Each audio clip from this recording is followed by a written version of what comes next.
तुर्की और सीरिया के शहर भूकंप के बाद की त्रासदी झेल रहे हैं। इस मुश्किल घड़ी में भारत लगातार हेल्प भेज रहा है। आज भी भारत ने गाजियाबाद के हिंडन एयरबेस से एक और C-17 ग्लोब मास्टर के साथ मदद भेजी। हिंडन एयरबेस से राहत सामग्री की एक खेप तुर्की के अडाना एयरपोर्ट पहुंच चुकी है।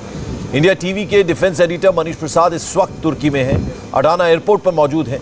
भारत से भेजी गई मदद सामग्री वाली टीम के साथ वहां मौजूद हैं। अडाना तुर्की का बड़ा शहर है।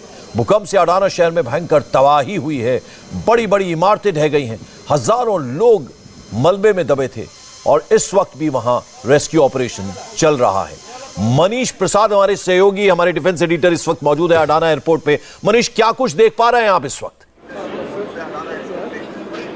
ओके देखिए पंकज, इस समय हम अडाना के एयरबेस पर हैं और यहाँ पर जो मेडिकल एड के तौर पर और साथ में जो इक्विपमेंट्स हैं वो लेकर यहाँ पर जो दूसरे देशों से जो राहत सामग्री है वो यहाँ पर पहुँची है। प्रेसिडेंट यहाँ के टर्की के खुद यहाँ पर मौजूद हैं और ख़ास तौर पे मेडिकल एड और इक्विपमेंट्स के साथ अब कवायद है उन जानों को बचाने की जो इस समय मलबे के अंदर दबे हुए हैं। इसीलिए लंबी जद्दोजहद की जा रही है, उन लोगों को बचाने की कोशिश की जा रही है। यहाँ पर चाइना, जॉर्डन, ये अपने घर के पास सिर्फ देसी मुर्गियों को पाल कर हर साल 6 लाख कमा रहे हैं। आप भी ये करना चाहते हो तो फ्रीडम ऐप को अभी डाउनलोड कीजिए। मैक्सिको, उसके अलावा जो भारत का डेलीगेशन है, भारत के जो राहत सामग्री लेकर यहाँ पर C-17 ग्लोब मास्टर और C-130J हरकुलिस पहुंचे, यहाँ पर पहुंचे और फिर उसके बाद इस समय मलबे के अंदर से जो जिंदगियां हैं उनको बचाने के लिए काम चल रहा है। What is your name and where are you from? And basically you came here with a search and rescue dog. कितनी how trained they are and what is your expectation and where are you going? My name is Svetlana. I'm originally from Russia, but I actually live in the US, but during the recent time I've been living in Europe, and now I came from Munich to here because of the earthquake. And this is my search and rescue dog. Her name is Afina. She's an experienced dog, 7.5 years old. She's been doing that for all her life. And we hope to find, live people here and to save lives. That's the main idea. यही तैयारी की जा रही है कि जो HADR के operations हैं उनमें तेजी लाई गई है। जो राहत सामग्री है वो लेकर आया जा रहा है। पंकज, हम आपको बता दें कि मरास का एरिया, उसके अलावा हताए का एरिया और उसके अफेक्टेड जो 10 एरियाज हैं वहां पर सबसे ज्यादा त्रासदी हुई। अर्थक्वेक का इम्पैक्ट देखने को मिला जिसमें करीबन 7,000 से ज्यादा लोग औपचारिक तौर पर यहाँ पर एडमिनिस्ट्रेशन के द्वारा बताया गया कि उनकी जान गई है और इसीलिए यहाँ पर जो सामान है अब वो भेजा जा रहा है। इसके साथ साथ जो यहाँ के लोकल एडमिनिस्ट्रेशन के लोग हैं खुद यहाँ पर मौजूद हैं। इसमें फर्स्ट एड के साथ साथ जो मेडिकल एड है वो सप्लाई की जा रही है। यहाँ पर चारों तरफ इस एयरबेस पर इस समय जो आपको दिखाई देंगे वो राहत के काम में जुड़े हुए, HADR के काम में जुड़े हुए वो लोग हैं जो कि शिफ्ट वाइज नहीं बल्कि 24 घंटे काम कर रहे हैं। सबसे बड़ी चुनौती है उन लोगों को बचाने की जो अभी भी मलबे के अंदर फंसे हुए हैं। इसीलिए हेलीकॉप्टर के जरिए 24 घंटे कार्य किया जा रहा है। इसमें मेडिसिन हैं और मेडिसिन को लेकर इस समय लेकर जाया जा रहा है मरास के एरिया में, क्योंकि वहां पे सबसे ज्यादा लोग इफेक्ट हुए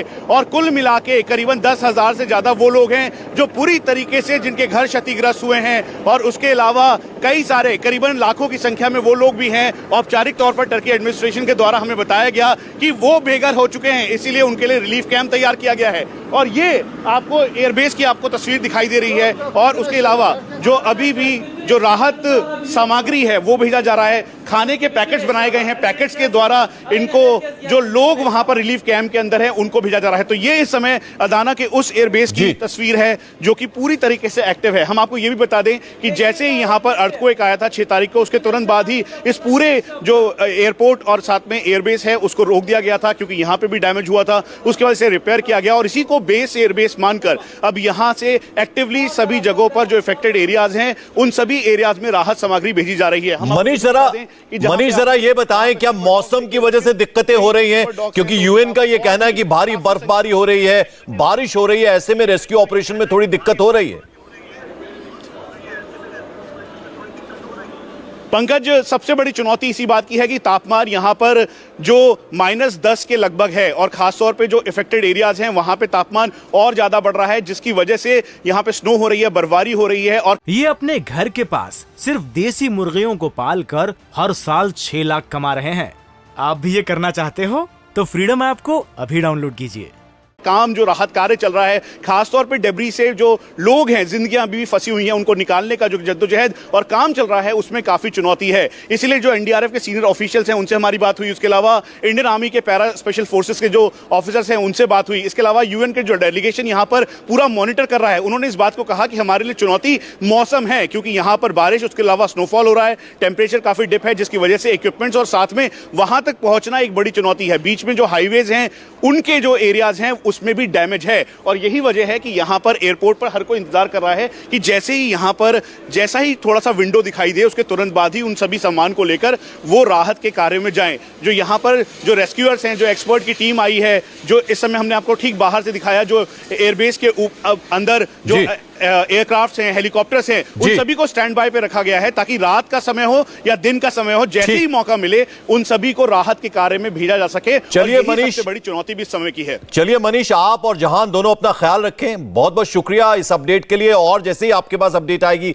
फौरन लौटेंगे आपके पास। फिलहाल आपका बहुत बहुत शुक्रिया। इंडिया टीवी हर वक्त हर जगह डाउनलोड करने के लिए सर्च करें India TV news Google play store या ऐप स्टोर पर।